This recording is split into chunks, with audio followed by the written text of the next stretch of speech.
তোমার সাথে হাঁটতে কিন্তু ভালোই লাগছে। তবে আবির থাকলে আরো বেশি ভালো লাগে। আমি আবিরের সাথে রিলেশন রাখবো না। তাহলে আবিরের সাথে তুমি কেন প্রেম করেছো? ওর মতন ছেলে আমার একদমই পছন্দ না। কেমন ছেলে তোমার পছন্দ? তোমার মতো, তোমার মতন ইনোসেন্ট, তোমার মতন কেয়ারিং ছেলে আমার চোখে এখনো পড়েনি। তুমি আমার জন্য পারফেক্ট। এই তোমাদের মতো মেয়েদের জন্য না ফ্রেন্ডশিপ নষ্ট হয়, দিন শেষে বন্ধুরাই পাশে থাকে। তোমাদের মতো মেয়ে আমি। তুমি এখানে? শুনলাম আন্টি নাকি অসুস্থ, তাই দেখতে আসলাম। হ্যাঁ, ও হচ্ছে তানিশা। আমি আবির, সাব্বির আর তানিশা আমরা খুব ভালো ফ্রেন্ড। বস। আকাশ, তোমার ফোনটা একটু দেওয়া যাবে? আমি যেখানে আসছি মা তো জানে না, মাকে বলে আসেনি। আমার ফোনে ব্যালেন্সও নেই, আমি যে মাকে কল করে জানিয়ে দিব। আকাশ তোমার এত বাজে বাজে মেসেজ দিছে?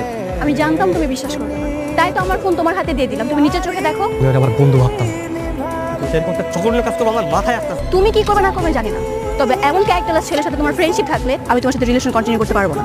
এরপর থেকে ওর সাথে আমার কোনো ফ্রেন্ডশিপ নেই।